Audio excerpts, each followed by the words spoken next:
Welcome to Gaming Instincts. Today I'll be reviewing Assassin's Creed Shadows on PC. I've had the pleasure of playing this game over the past 2 weeks, and now it's time to finally talk about the next big entry in the Assassin's Creed franchise. A big thank you to Ubisoft for this opportunity. So, did Ubisoft deliver on the most requested historical setting? Has this new entry taken the franchise to the next level? Are these new characters destined to be remembered forever? Or is this just another example of Ubisoft's downward spiral and a disappointing step for Assassin's Creed as a whole? I am here to answer all of your burning questions in this full in-depth review. Be sure to stick around for the entire video to catch my final score, rated on a 10-point scale. Here at Gaming Instincts, our reviews are always honest and unbiased, and we break them down into storyline, gameplay, graphics, art style, audio, performance, and of course, a final conclusion with the final verdict. If you are looking for the latest video game reviews and the hottest trending gaming industry news, make sure to visit our website over at gaminginstincts.com and subscribe to this YouTube channel. Without further ado, let's begin. First things first, let's talk about what Assassin's Creed actually is, in case you've never played it before. Assassin's Creed is Ubisoft's flagship and most popular franchise. Originally released back in 2007 during the PS3 and 360 era, it's a sci-fi themed series where a character uses a machine called the Animus, which allows them to relive the memories of their ancestors. However, the key hook is that these memories always take place in a real-world historical periods. Assassin's Creed 2, for example, took place during the Italian Renaissance, while Assassin's Creed 3 was set in the 18th century colonial America, and the list goes on. As you can probably tell, Assassin's Creed Shadows is all about feudal Japan. For nearly 2 decades, fans have been begging Ubisoft to create an Assassin's Creed game set in this period, and now that time has finally come. But the real question is this everything fans have been dreaming of in a Japanese-themed Assassin's Creed? Let's find out. First, let's talk a bit about the storyline and characters in Assassin's Creed Shadows. Don't worry, I won't be showing or discussing any major plot points in this video. This will just be a short, spoiler-free overview to give you a sense of what to expect from the story before you dive in yourself. Plot has always been a key pillar of the Assassin's Creed franchise, so it's important that I cover it to a certain extent in this review. Assassin's Creed Shadows is set in 16th century Japan toward the end of the Sengoku period, and just like every Assassin's Creed game, it focuses on the ongoing conflict between the Assassin Brotherhood and the Templar Order. It's the same song and dance the franchise has followed since day one, but honestly, that's perfectly fine. It's what fans expect and want from an Assassin's Creed game. For the past few years, it's become a trend for Ubisoft to introduce multiple protagonists in Assassin's Creed games, and Assassin's Creed Shadows is no exception. This time,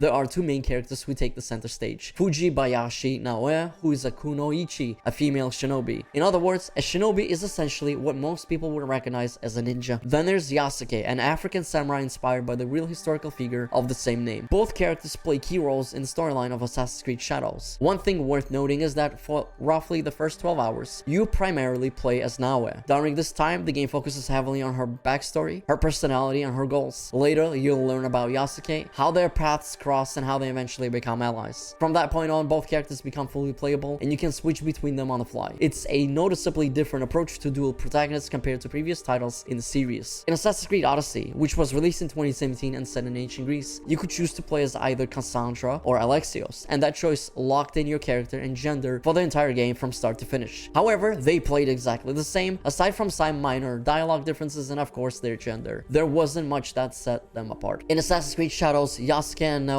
offer completely different playstyles when it comes to both traversal and combat. I'll go into much greater detail on how they differ later in the review when we get to the gameplay section. This particular Assassin's Creed game leans heavily into cutscenes and storytelling. If you're into games like The Witcher 3 and don't mind a slower start, this will be right up your alley. However, if you're hoping to jump straight into the action and start assassinating Templars within the first hour, that will not be the case, unless you decide to skip cutscenes, which I strongly advise against. Doing so would ruin the build-up, excitement, and anticipation that the plot delivers. One thing I want to mention about the cutscenes is that they are locked at 30 frames per second, no matter how powerful your PC is. You'll also notice black bars at the top and bottom of the screen. Ubisoft chose this approach to emulate a cinematic feel, similar to how movies and TV shows are typically presented. This might turn off some players, as the shift from 30 FPS cutscenes to 60 FPS gameplay, or vice versa, can feel a bit jarring. That said, it doesn't impact the gameplay itself, so personally it didn't bother me. Still, I thought it was worth pointing out. Throughout your journey in Assassin's Creed Shadows, you'll encounter a wide variety of characters. Some are side characters who offer their own quests, while others might seem harmless and innocent only to turn out to be something else entirely. I won't spoil who they are or show them in this video, but just know that the game is packed with twists and turns around nearly every corner. Some will be predictable, others might catch you off guard. It really depends on your intuition and how you read each character, especially when they say certain things or speak with suspicious tones. To be honest, this is where Assassin's Creed Shadows shines the most for me in terms of its storyline. There are plenty of moments where you'll find yourself saying things like, I knew this was the asshole behind all of this. Or on the flip side, well, I guess this person was innocent after all. It honestly feels like there's a bit of Among Us energy in the game, and for me, that's a lot of fun, finally piecing things together and figuring out who's really who. Before we dive into the gameplay section, I want to quickly touch on Naoe's and Yasuke's storylines, and don't worry, I won't spoil anything. In my humble opinion, Naoe is a fantastic character. I won't go into what happens to her at the start or any specific point in the game, but I will say that I quickly became attached to her and found myself genuinely curious about what would happen to her next. Ubisoft did a great job making her the driving force of the story. The deeper I got into the game, the more answers I uncovered, but at the same time, new questions kept popping up. That's what makes Naoe such an engaging and well-rounded protagonist. As for Yasuke, I'm afraid I can't say the same. If I'm being brutally honest, I kind of wish Naoe had been the sole protagonist in this entire game, but it feels like Ubisoft wanted to be overly ambitious with their storytelling by introducing a second figure, one that you don't even get to know much about until after the first 12 hours. At first I was curious about Yasuke, but as the story progressed, his inclusion started to feel forced. His cutscenes felt dull, and honestly, I just wanted to skip them. After Ubisoft set up such an amazing arc with Naoe, I couldn't bring myself to care about this guy at all.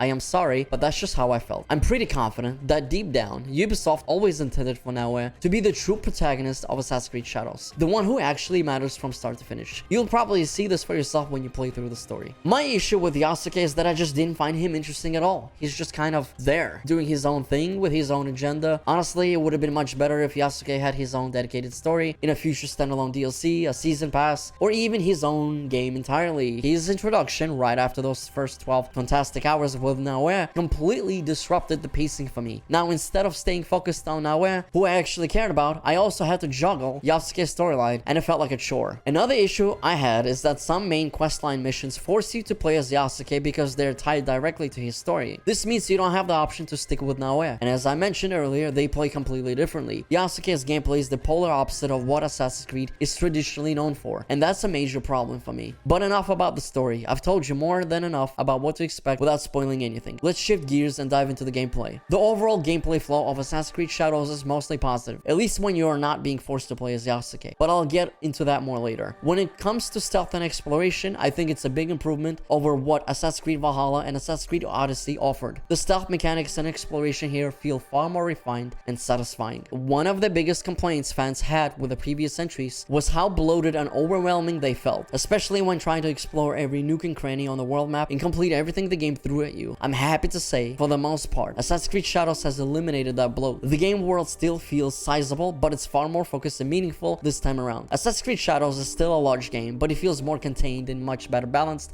in terms of content. The world map doesn't feel nearly as overwhelming as it did in the past entries. Honestly, my favorite part of this game is the exploration. It just feels more fun and natural compared to previous titles. For example, one activity has you hunting down samurai daoshai hidden within castles. Once you find and slay all of them, you will unlock a chest that usually contains valuable gear for your character. And of course, the classic viewpoints return. You'll climb into a high vantage point, survey the area, and then leap into a bale of hay or a body of water. Speaking of treasures and gear, they are much more meaningful this time around compared to previous games. You no longer have to run around the entire world map collecting pointless hidden treasures just to complete a checklist. That's been kind of removed. You'll still come across regular chests, but they mostly contain things like resources for your hideout or cosmetics. Thankfully, there aren't nearly as many of them this time around, and most are found naturally through regular exploration rather than relying on a map to track them all down. I really appreciate that change. There were also times when I stumbled across random NPCs who attacked me, and after taking them out, I discovered they were actually tied to a major side quest I hadn't even found or accepted yet. Turns out they were part of some kind of unknown organization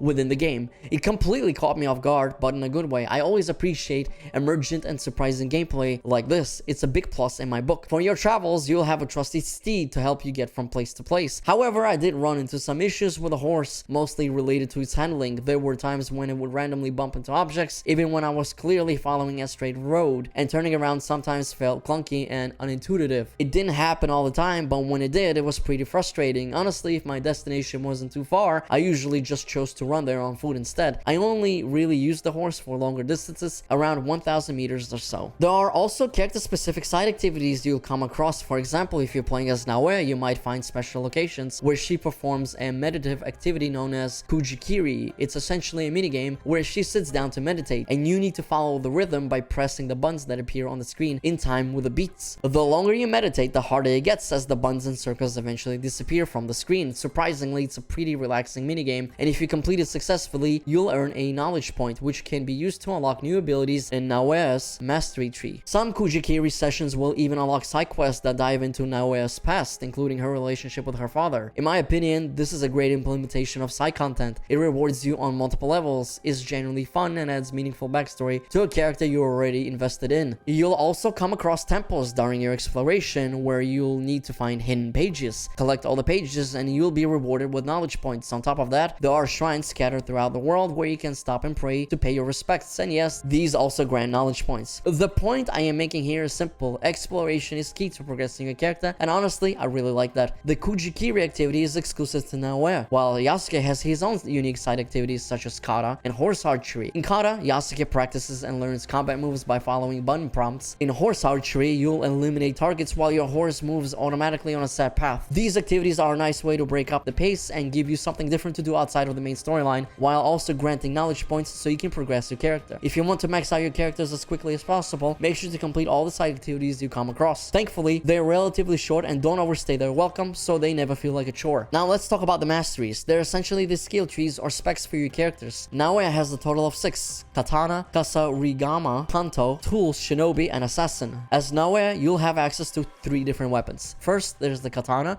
your standard traditional Japanese blade. Then there's the Kusarigama, a sickle and chain weapon that can slash, cut, disarm, and pull enemies, and even knock them unconscious. It can be used both up close and from a distance. Finally, there's the Tento, a dual-wield weapon best used from behind for stealth kills. It's probably the closest thing to a classic ninja weapon, and yes, it comes with an iconic hidden blade attachment that fans of the Assassin's Creed series will recognize immediately. The variety of weapons here is quite nice, and as you progress through the game, you'll eventually unlock all the abilities tied to each of your weapons' masteries. The Tools mastery focuses on items like kunai, smoke bombs, and other gadgets. The Shinobi tree leads into your ninja abilities, such as vaulting, using a grappling hook, deflecting attacks, and performing kicks. And then of course there's the Assassin tree, which is centered around stealth and boosting your assassination damage. If you're aiming for the classic Assassin's Creed experience and want to play purely stealthy from start to finish, this is the mastery I'd recommend investing in right away. That said, many of the masteries complement each other really well. For example, combining points into Tanto and Assassin makes for great synergy since they naturally go hand in hand. As for Yasuke, he also has 6 different masteries along with access to 5 distinct weapons: the long katana, naginata, kanabo, and teppo. The long katana is simply a longer Japanese blade. The naginata is a two-handed spear-like weapon, more like a halberd that excels at area of effect attacks, making it ideal when you're surrounded by multiple enemies due to its wide attack range. Then there's the kanabo, a massive two-handed blunt weapon. It's extremely slow, but if you land a hit, it's devastating. It can knock enemies away and even slow them down. Next up is the teppo, a front-loaded flintlock rifle with a much longer range than the bow. It's a fun weapon to use, but it's loud and feels like the complete opposite of what you'd expect in an Assassin's Creed game. And finally, you have the bow, which can serve as a long-range assassination tool. You can even spec it to apply poison buildup, which I thought was a nice touch. In conclusion, there's a ton of variety here when it comes to combat, and I do commend Ubisoft for that. However, this is where my issue starts to kick in. Yasuke is so overpowered, it's honestly ridiculous and not in a good way. His gameplay is what I'd call loud and dumb. After spending around 12 hours sneaking around as Naoe, the moment you unlock Yasuke, the game shifts into a full-on melee brawler, and in my opinion, is just silly. His arsenal is so versatile and powerful that if you're just trying to power through the story, there's barely a reason to go back to playing as Naoe. Even boss fights become much easier when you're using Yasuke. He has a much larger health pool, and taking over castles becomes a complete joke, especially if you spec into his lifesteal ability, which lets him regain health after every enemy kill. His kicks are ridiculously powerful and can send enemies flying, and yes, you can even spec his kicks to launch larger enemies too, which is just comical. On top of that, if you see a door, you can simply charge into it and break it down like a bull. While some players might find Yasuke's superhuman abilities and brawler playstyle fun, I honestly find it insulting to the Assassin's Creed fanbase that Ubisoft allowed something like this into the game. There's nothing assassin about Yasuke at all, maybe besides his bow, but playing as him feels like stepping into an entirely different game, where the character is just a non-stop violent barbarian. And yes, I know some people will say, well, just play as Naoe instead. And guess what? That's exactly what I did for the majority of the game, aside from the missions that force you to play as Yasuke due to story requirements. To me, Yasuke is a complete detriment to the game, both from a narrative and gameplay perspective. Like I said earlier, he should have had his own spotlight, maybe as a part of a future DLC, a season pass, or even his own standalone game, or better yet, he should have been part of a completely different IP, because he has none of the core traits of an assassin. And yes, I get it, Ubisoft wanted to deliver the power fantasy of playing as a samurai instead of an assassin, and that's exactly what they did with Yasuke. The funny thing is, Ubisoft already delivered this kind of a fantasy years ago with For Honor, which still gets plenty of support and updates to this day. For those who do not know, For Honor is another Ubisoft title where you can play as different types of warriors from a variety of cultures, including samurai. So I am not sure why they felt the need to shoehorn samurai gameplay into an Assassin's Creed game. Regardless, I feel Yasuke was a waste of resources and development time. That energy could have been better spent focusing on other aspects of the game. One last thing I'll mention about Yasuke is that exploring the world while playing as him is virtually impossible. For example, he doesn't have a grappling hook like Naoe, and he can't even climb towers to reach viewpoints. In reality, the entire exploration system becomes unplayable if you stick with Yasuke. Naoe is the only one who can fully explore the world. She's lighter, smaller, and much more agile, and has the necessary tools for climbing and navigating the environment. This makes Yasuke useful for one thing: storming castles and killing guards to complete objectives, or breaking down a few doors if that's your thing. Playing as Naoe just feels much more true to the identity of Assassin's Creed. Her weapons are a blast to use, especially the Tento. The Kusarigama is great too, but it requires more patience and a bit of practice to master. It's trickier, but not in a bad way. When it comes to stealth, I think it's very well done here. You can even equip gear that boosts your damage at night, which I thought was a cool passive perk. One more gameplay element I want to quickly mention is the hideout system, which serves as this game's version of real estate. Ubisoft has played around with this concept before, and Assassin's Creed Shadows is no exception. You get a fully customizable space where you can place a variety of buildings, set pieces, and decorations for your hideout. As you progress through the game, you'll also find cosmetics hidden in chests that can be used to personalize your base. Some buildings even serve gameplay functions like the Forge, which allows you to upgrade your gear. It's a neat addition if you ask me, but to be honest, I kind of forgot it even existed. I was only reminded of it whenever I unlocked new cosmetics while exploring castles and opening treasure chests. It's not a major part of the gameplay, it's more of a side customization feature than anything else. I had no problem progressing through the game without upgrading my gear, or even using the Forge in the hideout. You'll find plenty of gear naturally as you level up. That said, if you enjoy customization features or player housing systems, there's definitely some fun to be had here, but for me personally, I'd rather just keep exploring the world map and seeing what's out there. After all, no one's going to see my hideout unless I take screenshots and post them on social media. Overall, I enjoyed the gameplay in Assassin's Creed Shadows, but I really wish Yasuke wasn't part of it at all. He completely ruins the pacing and it feels like he was shoehorned in. To be fair, Ubisoft at least gives you the option to choose who to play for the most of the game, which helps. Without that choice, it could have been much worse, but at the same time, it could have been much better if they had focused all their resources and development on other gameplay aspects and just let Naoe be the sole protagonist. They could have created more activities centered around Naoe or added more interesting side characters to enrich the world and its lore. Yasuke doesn't make the world feel deeper. If anything, he detracts from gameplay that was already solid in the first 12 hours. Sorry Ubisoft, but this was a major misstep. With the storyline and gameplay out of the way, let's talk about the presentation of Assassin's Creed Shadows, including its visuals, audio, and performance. First and foremost, this game is absolutely stunning when running in maximum settings. From what I understand, Ubisoft built this on their updated Anvil engine, and they've done a fantastic job making feudal Japan look and feel alive. I loved running through the lush green landscapes, just taking in the trees and the scenery. There are so many gorgeous vistas and small details to admire. And don't even get me started on the weather effects. They're so well done that I could practically feel the breeze on my face. The rain looks incredible too, especially with ray tracing enabled, creating beautiful reflections all around you. What really blew me away though was the passage of time and how the seasons dynamically change as you play. I was pleasantly surprised that you can experience the entire world map during winter, complete with snowfall. It really adds another layer of immersion to the game. I think my favorite seasons though are spring and summer. The world just looks absolutely stunning during those times, and yes, there's also a full day and night cycle, which even affects gameplay. You can now create your own shadows by turning off lights both outside and inside buildings, making stuff more dynamic than ever. After everything I've experienced visually, I have to say this is the best looking Assassin's Creed game to date if you are able to run it on max settings. However, all that beauty comes at a steep cost. I reviewed the game on a high-end PC running a 4090 RTX GPU paired with a Ryzen 9 7950X CPU, and I could not maintain a smooth frame rate at an 84K resolution unless I enabled DLSS with frame generation, which I think is kind of unacceptable. Honestly, I shouldn't have to rely on on frame generation to hit high frame rates with a top tier GPU. And yes, I know the 5090 RTX is the latest card on the market, but there's not a massive leap in raw power between it and the 4090. From where I'm standing, this feels like a poor optimization on Ubisoft's part. Maybe there's some CPU bottlenecking going on, but I'm not entirely sure. Regardless, I was disappointed with the game's raw performance on a 4090 RTX, especially when all my other modern games run fine at native 4K without DLSS. And honestly, I don't even want to imagine how poorly this will run on consoles if my high-end PC is already struggling without the help of upscaling and frame generation. That wraps up performance and visuals, but there's one more thing I wanted to mention about the game's presentation: the main menu. Assassin's Creed Shadows is now part of a new platform called the Animus Hub, formerly known as Assassin's Creed Infinity Hub. Its first iteration makes its debut right here in this title. This brand new main menu now acts as a platform for all Assassin's Creed titles. You can actually jump into a memory of your choice, and in this case, a memory is just Ubisoft's way of referring to an Assassin's Creed game. For example, you can launch Assassin's Creed Valhalla, Origins, Odyssey, Mirage, and of course, Shadows, all directly through the Animus Hub. I actually like how Ubisoft handled this. You no longer need to exit out of one game just to boot up another through the Ubisoft launcher or your console. I'm not sure if they plan to add much all the titles, but going forward, I'd expect new memories to show up here as more games are released. It's a very convenient feature, and in my opinion, a step in the right direction. One last thing I want to cover is the sound design in Assassin's Creed Shadows. For me, voice acting is crucial in a game that leans heavily on its story and characters, and I'm happy to say I am pretty satisfied with what's offered here. Naoe sounds great, her voice is fitting and not annoying, and comes with an authentic accent. The same goes for Yasuke. Both actors did a solid job bringing their characters to life, and thankfully the rest of the cast, whether it's villains, side characters, or allies, also deliver strong performances. That said, I think the real standout here is the soundtrack. I love the Japanese motif paired with mysterious ambient tones that fit Assassin's Creed vibe perfectly and help make the soundtrack truly memorable. Here, let's take a quick listen.